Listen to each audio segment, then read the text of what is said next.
Howdy gamers, old gamer guy here. I got a PSVR2 for Christmas and I'm really loving it, so I thought I'd make a video and talk about it a little bit. I know in my head that to my left is a table with some stuff on it, and to my right is a mic stand, and directly in front of me is another small table with a mixer on it. But here in this virtual world, I am paddling my kayak in serene waters and looking at lovely scenery. If you have been watching my channel for a long while, you may remember that I had a PSVR1 and I really enjoyed it, but I think this one is a huge improvement. Here is a look at the new controller. They basically split the PS5 controller in half, so we have the X button and circle, and the right analog, R1, R2, and the options button on the right hand. And then on the left hand, we have L1, L2, triangle, square, the left analog, and the share button. And then both controllers have the PlayStation logo button. This Kayak game is the first one I've actually purchased, and I think you could get a decent light workout from this game. Especially if you wore weights on your wrists. But it's very simple gameplay-wise. I am just making sort of a bicycle pedaling motion with my hands, and these controllers are not exactly heavy, but I think you could get a decent light workout with this game. But if you don't want to do that and you just want to sit and drift along and look at the scenery, you can do that as well. This is called tour mode, and here I'm just kind of drifting through some icebergs and among some glaciers, I guess. And we have a lovely night sky with some auroras happening. And it's very relaxing. Or, you know, maybe I feel like riding the Call of Cthulhu roller coaster, otherwise known as Thumper. This game was a PSVR1 title that had a cheap PSVR2 upgrade in the store. There are a few titles like that, upgrades from some of those old games, but I wish there were more of those. I understand why there are not more of those, I guess, probably because of the controllers. They were very different. But yeah, I wish there were more PSVR1 upgrades, and I wish there were more demos. There really aren't very many demos in the store. But taking a look in the store, we can see that there are already a large, well, at least I think, a large number of games available. I'm kind of impressed with the number of titles, and there are a number of different genres represented.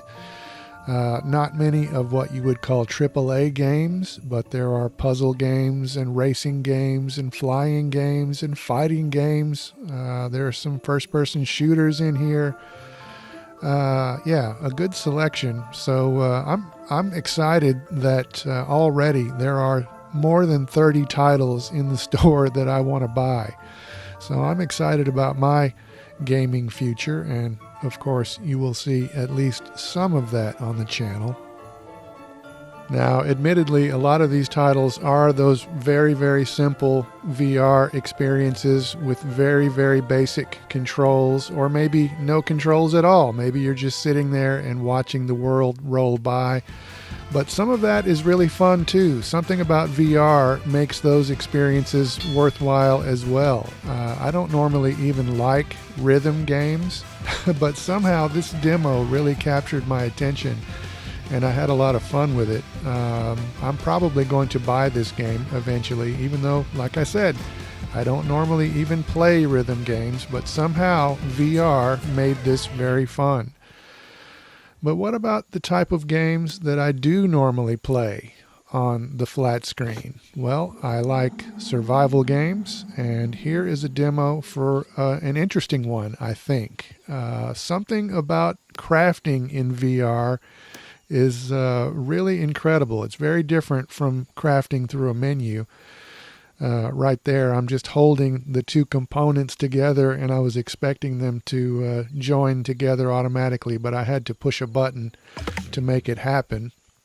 But there we go. Now I have a knife, and in VR I can reach toward my chest press a button, and now I have my map in my hand, and I can just hold it in front of my face and look at it and read it. And yeah, VR, it's an odd experience. You can see that these visuals are quite cartoonish, but your brain quickly begins to accept this as reality.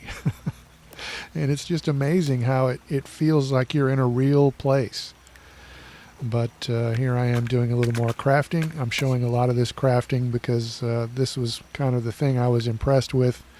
It's a survival game, so I have to eat, I have to drink. Here I am making a tonic, and now I am just holding the bowl up in front of my face and tipping it up to actually drink the tonic. And this is just incredibly immersive. You can see I am moving smoothly like I normally would in a first-person shooter, and then I am using snap turning to turn my body, and then climbing and jumping are accomplished by teleportation. But here I am doing a little more crafting, and I'm about to make a torch.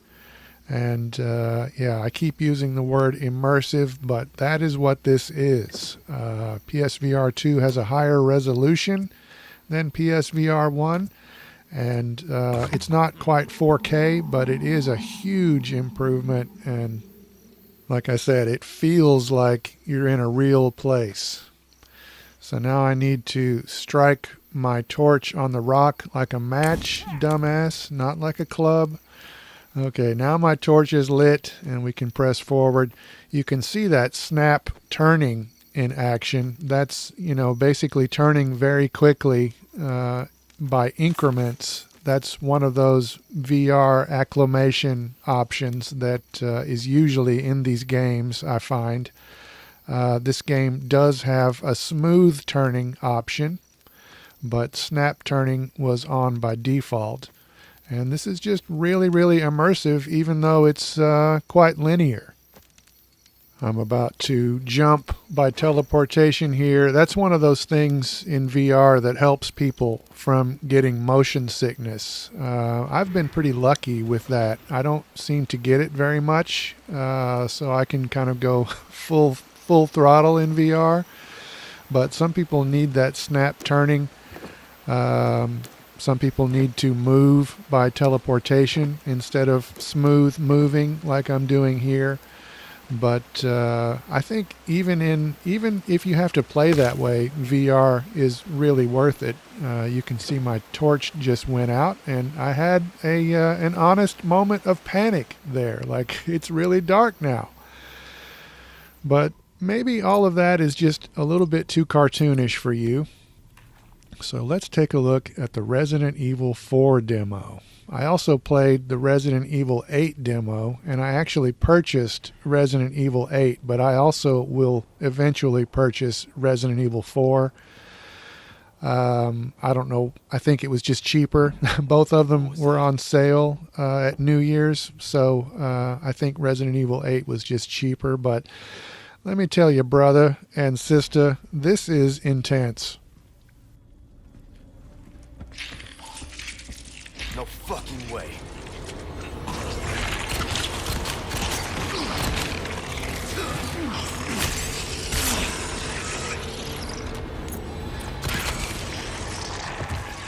When one of those creatures grabs you in VR, oh man, I mean, that is literally right in your face when that happens. And it's all happening in 3D. And, what do I mean by that? Obviously, this is rendered in 3D anyway, but in VR you get depth perception. You are being shown two different images, slightly different images, one in each eye, and then your brain combines them to make the world 3D for you and make everything have that depth perception. So in VR, when you walk up to the edge of a cliff and you look over, it looks like you're looking down.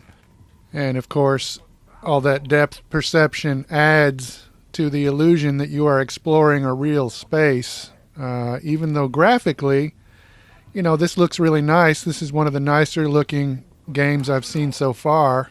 But the graphics are downgraded from what is possible on PS5 because the headset is actually rendering, like I said, two slightly different images from two slightly different perspectives to simulate your eyes. So instead of rendering the scene once, it's happening twice. So of course the graphics take a hit. Playing Skyrim through the PS4 on PSVR1, the graphics arguably didn't even look as good as Skyrim on PS3. But the sense of actually being in the world really made that game worth it anyway. But you can tell by the way I'm maneuvering that I am quite tense. And we're about to have some more combat. Notice how accurate this is. I'm just aiming by aiming down the sights like I would with a regular gun.